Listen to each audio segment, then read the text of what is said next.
সজনে ডাঁটা সর্ষে বাটা, চিংড়ি মাছে জমে খাসা, বসন্তের এই সেরা উপহার, পুষ্টিগুণে সেরা সবার।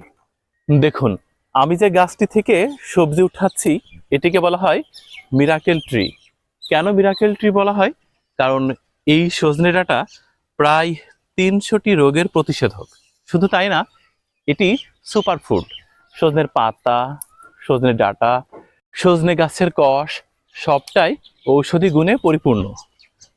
এই দেখেন কি চমৎকার তরতাজা সজনে ডাঁটা।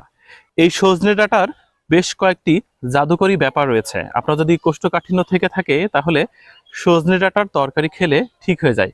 হার্ট ভালো থাকে, হজম শক্তি ত্বরান্বিত করে, এবং ক্যান্সারের মতো জটিল রোগ থেকে যদি নিজেকে নিরাপদ রাখতে চান তাহলে অবশ্যই সজনে ডাঁটা খাওয়ার অভ্যাস করতে হবে। অবশ্য আমার খুব পছন্দের হচ্ছে একদম কচি সজনা, অর্থাৎ যেটি হেলে দুলে যায়।